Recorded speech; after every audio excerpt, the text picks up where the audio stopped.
Mokuroku video series number 2. We will be dealing with the secrets involved with pivoting, okay? When I say secrets, I'm being partially tongue-in-cheek, but I'm talking about dealing with the very more advanced aspects, levels to the game when it comes to pivoting, okay? We talked about our pivots. We talked about them in relation to kicking. Now, in order to understand them on a more integrated level with the rest of the system, we want to go into how they figure into our fighting theory, and especially talking about your fighting line, okay? With that said, I'm just going to make a slight adjustment here and start. Okay. I want you to be able to look at my feet under this scenario of what we're dealing with. Okay. So, let's talk about our fighting line, okay? When you start to deal with this fighting line, okay, we know that when we're dealing with weapons, we want to train ourselves not to come across, okay? Unless you're going at a different level change this way, okay? You might be in some sort of a Jumanji combine. That's okay. But you want to avoid this bad habit of being here when you're using any sort of a weapon on a target, okay? Because if you come across your fighting line and you happen to be in the same axis, you will cut yourself or hit yourself or just entwine yourself, okay? So fundamentally, when I'm here, the first thing I want to train myself to do is bring the weapon, in this case I'm using a knife, I'll do it with a stick, to my fighting line, okay?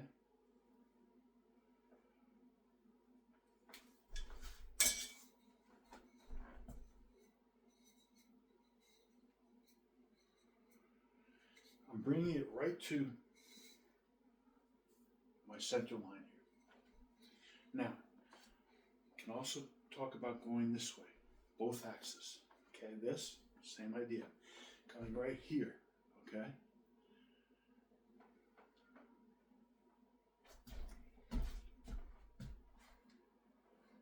If you can imagine a line between your two shoulders under these circumstances. This shoulder and this shoulder.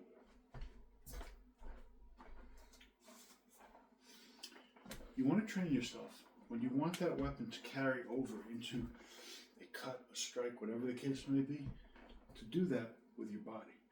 Coming here to my fighting line and making that extra inch movement with a turn, okay? With a pivot of some sort, which we'll get into in a moment.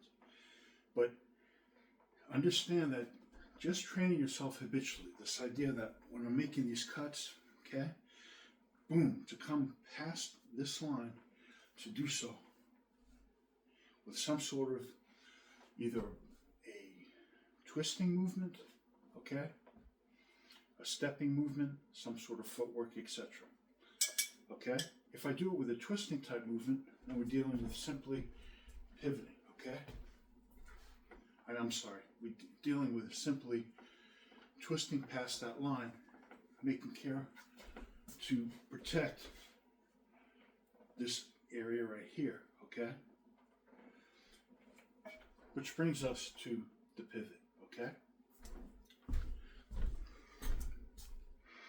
When we're using a pivot, you want to set your pivot up so you anticipate your movement past your center line or your shoulder line, we'll call it, okay?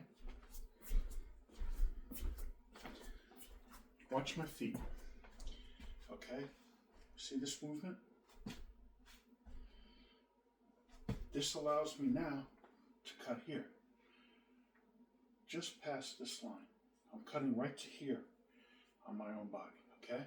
So I might anticipate, I might go back, boom. I might make a step. If I make that step, where I step is vitally important. If I step here, I have to come across a little bit more to cut past my own center line. Therefore, I might well, when I set this up, come here.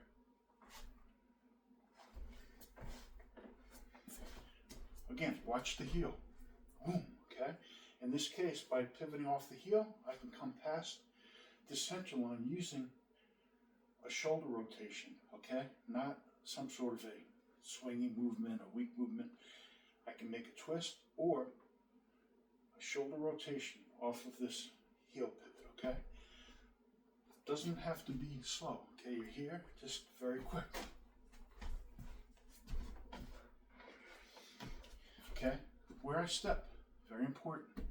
Stepping this way, I now can be cutting right past my center line, okay? If I step here to do that pivot and I'm using my toe, I'm cutting to here, okay? So notice how that allows me to use ashi sabaki footwork to set my pivots up, okay? Stick, same thing.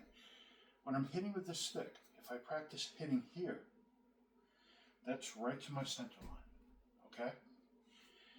If I practice with a twist, not a horrible thing to do, not a bad habit, okay? However, you want to train yourself with your ashi sabaki. Watch this pivot, stepping here.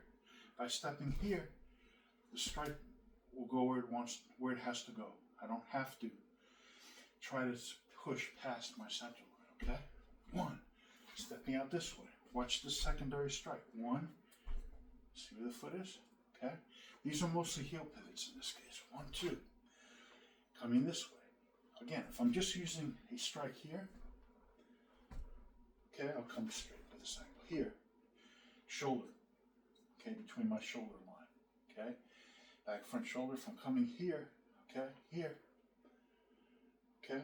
In order to get past that and actually strike downwards from this position, okay, I can use a pivoting movement to set that up. So I'm here, here, boom, okay? Similar if I'm using some sort of a deflectionary movement. Okay, he attacks here instead of doing this, which is basically a very weak movement. Okay, what I'll tend to want to do is watch this leg, okay? Set this up. Pulling my heel out this way, okay? Now, it becomes a strong movement, okay? This way, same thing. If I come here and come here, I'm working against my structure. If I understand coming this way, boom, by changing that angle, coming this way, so it just goes past my center line, I don't have to try to strike. I can just simply, boom, move, and my strikes will be where they should be. Okay?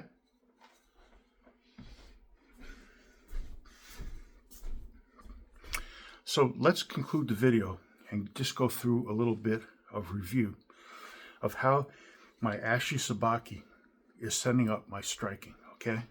So it's second nature. So actually, we'll do another video, okay?